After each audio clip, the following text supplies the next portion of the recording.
Assalamualaikum warahmatullahi wabarakatuh. Selamat pagi santriwan santriwati SMP Unggulan Aisyah Bantul kelas 8.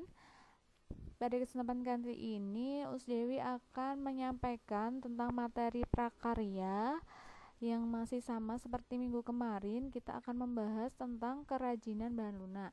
Nah, tapi pada kesempatan kali ini kita akan belajar tentang kemasan kerajinan bahan lunak. Kalau minggu lalu kalian sudah mencoba untuk membuat rancangan kerajinan bahan lunak, tentunya kalian pasti mengetahui ya bahwa suatu kerajinan itu supaya dia lebih menarik dan lebih bagus lagi harus dikemas dengan bagus juga. Nah, bagi santriwan-santriwati yang belum mengumpulkan rancangan kerajinan bahan lunak yang minggu lalu, silahkan untuk di-upload di Google Classroom.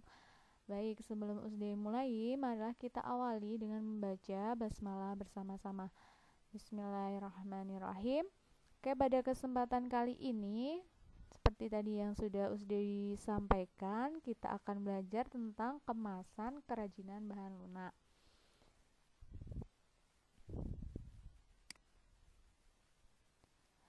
Nah, apa sih itu kemasan? Tentunya kalian kalau membeli suatu produk, bisa makanan, minuman, ataupun produk lainnya, tentu ada kemasan yang membungkus suatu produk. Nah, kemasan itu dapat diartikan sebagai wadah atau pembungkus yang berguna untuk mencegah atau mengurangi terjadinya kerusakan pada bahan yang dikemas atau yang dibungkusnya. Nah, jadi kemasan itu mempunyai fungsi sebagai pembungkus untuk mencegah terjadinya kerusakan. Di sini kita garis bawahi bahwa di sini untuk mencegah terjadinya kerusakan pada bahan yang dikemas. Baik, kemasan produk kerajinan bahan lunak alami. Kalau dari kita lihat di gambar ini, setiap produk itu untuk kerajinan, kenapa sih harus kita pikirkan kemasan produknya? Apakah di sini penting kemasan itu bagi suatu produk kerajinan? Nah, tentunya hal ini akan kita bahas bersama pada kesempatan kali ini. Suatu kemasan produk itu tentu mempunyai peran yang penting ya. Nah, apa sih manfaat dari kemasan produk kerajinan itu sendiri? Yang pertama yaitu sebagai identitas produk. Identitas di sini apa? Identitas di sini jadi suatu produk itu akan nampak identitasnya dari kemasannya. Misalnya kalian melihat kemasan sabun Lifebuoy, berarti dia punya kemasan yang ciri khas tersendiri ya. Dan suatu kerajinan itu juga akan langsung tampak dari identitas produknya lewat kemasan seperti itu. Jadi kita lihat kemasannya saja sudah tahu itu produk apa, produk kerajinan apa seperti itu. Nah, yang kedua tujuannya untuk melindungi produk dari kerusakan. Nah, kerusakan di sini kalau kita lihat ya, produk ini kalau produk kerajinan bahan lunak itu kan mudah rusak. Makanya perlu kemasan untuk menjaga agar kualitas kerajinannya tetap bagus. Nah, semakin unik suatu kemasan tentu akan semakin unik juga, semakin tinggi daya tariknya. Nah, ini manfaat yang ketiga, meningkatkan daya tarik terhadap produk. Jadi semakin unik kemasannya, semakin bagus, semakin beda dengan yang lain, tentu menarik pembeli untuk membeli suatu produk. Pertama kerajinan di sini ya. Nah, kerajinan bahan lunak itu kan macam-macam. Ada yang dibungkusnya, kalau yang ini pakai kardus, yang di bawah ini pakai plastik. Tentu mempunyai kelebihan dan kekurangan masing-masing. Terus manfaat yang lainnya apa selain dari ketiga ini? Yaitu untuk menambah nilai suatu produk. Jadi semakin bagus kemasannya, semakin unik, tentu nilainya juga akan bertambah. Jadi di sini nanti dia akan lebih menarik konsumen, maka nilainya dan harganya akan semakin tinggi seperti itu. Jadi peran dari kemasan itu sangat penting ya bagi sebuah produk, terutama yang pertama untuk melindungi dari kerusakan, yang kedua dia bisa menarik eh, konsumen untuk membeli, meningkatkan nilainya dan sebagai identitas produk.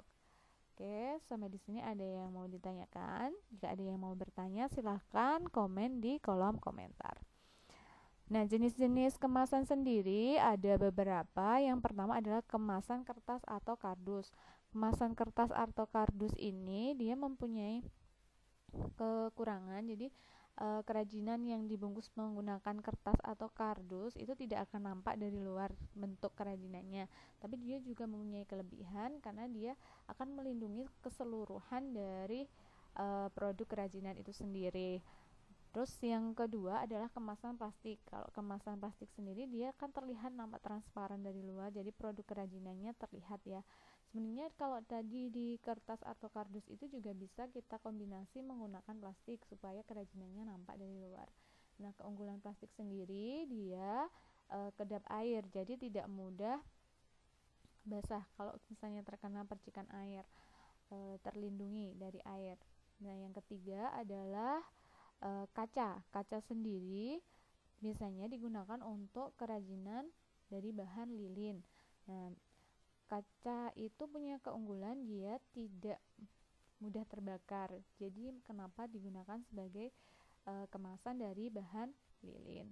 Dan yang terakhir, kalau kalian sering berkunjung ke Kasongan, itu pasti sering melihat kerajinan-kerajinan yang bungkus atau dikemas menggunakan kayu. Kenapa digunakan kayu? Karena kalau kita melihat dari Gucci, terus kerajinan yang lainnya yang ada di Kasongan itu, dia biasanya mudah pecah, makanya perlu dikemas dengan menggunakan bahan kayu. Nah, biasanya kalau di Kasongan ini dia akan dikirim ke luar daerah ataupun ke luar negeri.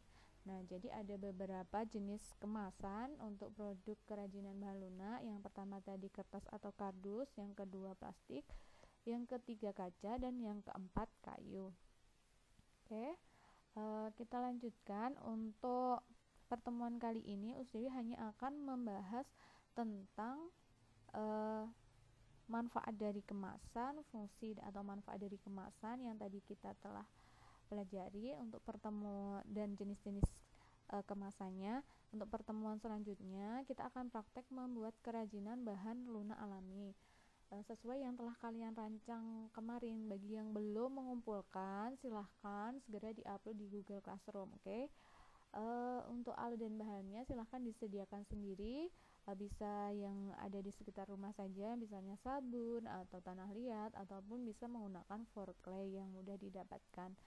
Yang ketiga, nanti bahannya itu ya bebas, kalian milih. Kemarin kalian sudah mendesain apa, kalau misalnya mau ganti boleh, nanti silahkan diganti. Jadi bahan dan alatnya kalian siapkan sendiri. Nah, selain membuat kerajinan, jadi kalian harus mempersiapkan juga kemasan yang akan kalian gunakan untuk membungkus kerajinan kalian. Bisa menggunakan plastik, kardus, kertas, atau bahan yang tadi sudah Usdewi sampaikan. Nah, praktek ini akan kita laksanakan minggu depan tanggal 19 Agustus 2020. Nah, maka dari itu silahkan dipersiapkan alat dan bahannya, dan jangan lupa disiapkan untuk dokumentasinya, foto maupun video. Kita akan melakukan praktek, jadi silahkan besok selain praktek kalian juga direkam ya prosesnya. Untuk lembar kerjanya akan Usdewi siapkan minggu depan, jadi silahkan dipersiapkan dulu alat dan bahannya. Oke, untuk pertemuan kali ini kita cukupkan sekian dulu. Nanti kalau misalnya ada yang ingin ditanyakan, silahkan komentar di link di kolom komentar yang ada di YouTube. Oke, silahkan bagi yang sudah menyimak video ini sampai akhir, silahkan komentar nama dan kelasnya ya di kolom komentar YouTube. Jangan lupa untuk di like dan di subscribe channel Usdewi. Oke.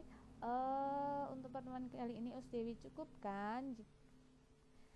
Silahkan kalau ada yang ingin ditanyakan boleh juga komen. Kalau tidak ada, mari kita akhiri untuk pertemuan kali ini. Terima kasih, tetap berkarya dan jangan lupa bersyukur. Kita akhiri dengan baca hamdalah bersama-sama. Alhamdulillahirobbilalamin. Sekian, wassalamualaikum warahmatullahi wabarakatuh.